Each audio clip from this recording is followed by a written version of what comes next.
After the death of Feanor in the Battle Under Stars and the capture of Maithros, his firstborn son, upon the precipice of the Thangorodrim, the second host of the Noldoran elves of the west enters Middle-earth through the Lammoth of Beleriand, after crossing the grinding ice with many casualties. The sun had first risen, and Morgoth's host fled into Angband. Fingolfin's host laid a challenge at the gates of Angband, and Maithros, the son of Feanor, cried out, but he was left unheard. Fingolfin, being cautious of Morgoth's forces, withdrew to Lake Mithrim. Morgoth secretly departed Angband to harass the Hildor, the second-born children of Iluvatar that had just awoken at Hildorian.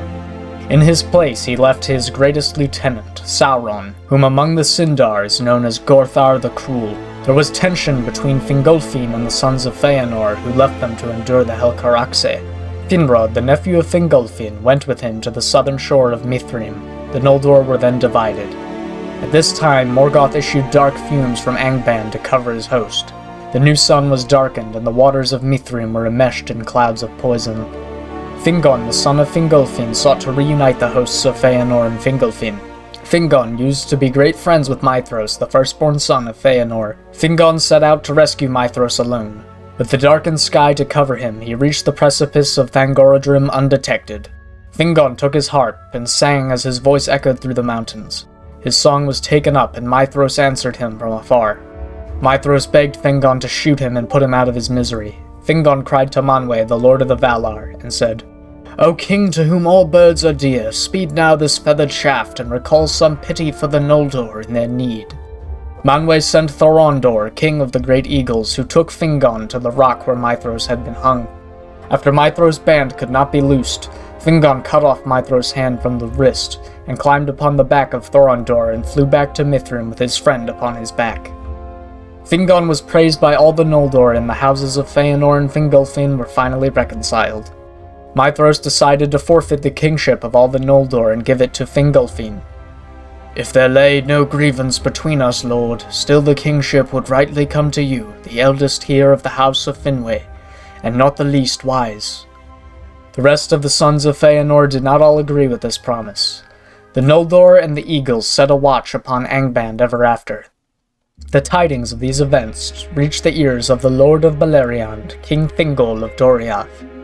Thingol was cautious of the Noldor and did not permit them to enter Doriath.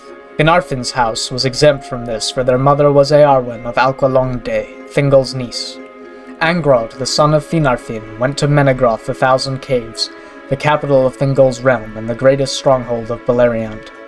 Angrod told Thingol of the Count of the Noldor. He withheld the truth, however, concerning the slaying of Thingol's kin at Alqualonde. King Thingol said to him, "Thus shall you speak for me to those who sent you. In Hithlum the Noldor have leave to dwell, and in the highlands of Dorthonion, and in the lands east of Doriath that are empty and wild. But elsewhere there are many of my people, and I would not have them restrained of their freedom, still less ousted from their homes. Beware, therefore, how you princes of the west bear yourselves, for I am the Lord of Beleriand, and all who seek to dwell there shall hear my word. Into Doriath none shall come to abide, but only such as I call as guests, or who seek me in great need." Angrod bore this message to Mithrim. The Sons of Feanor were angered by this news. Maithros said of Thingol, "A king is he that can hold his own, or else his title is in vain. Thingol does but grant us lands where his power does not run. Indeed, Doriath alone would be his realm this day, but for the coming of the Noldor. Therefore in Doriath let him reign, and be glad that he has the sons of Finwë for his neighbors, not the orcs of Morgoth that we found. Elsewhere it shall go as seems good to us." Caranthir the Dark, the son of Feanor, said, "Yea, more, let not the sons of Finarfin run hither and thither with their tales to this dark elf in his caves. Who made them our spokesman to deal with him? And though they be come indeed to Beleriand, let them not so swiftly forget that their father is a lord of the Noldor, though their mother be of other kin."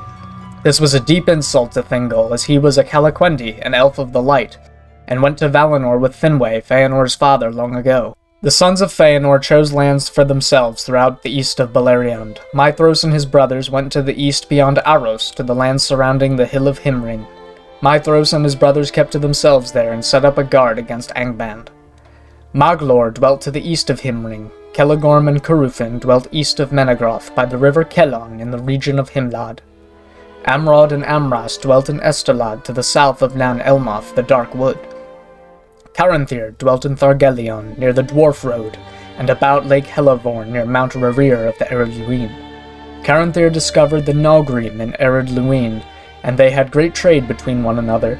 In their hearts they despised one another, and only united because of the threat of Morgoth.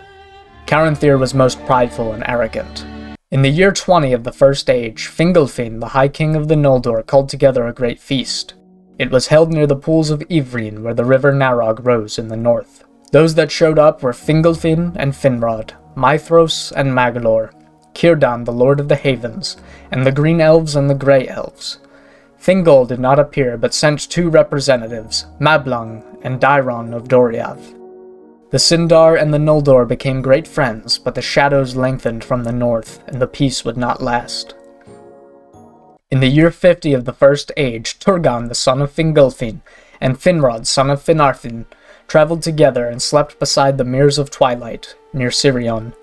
Ulmo, the Vala of the Waters, gave them a dream that urged them to seek the places of hidden strength against Morgoth. As Finrod dwelt in Menegroth with Galadriel, he wished to make a place in its likeness. He spoke to King Thingol concerning his dream. The king told him of a gorge within the river Narog.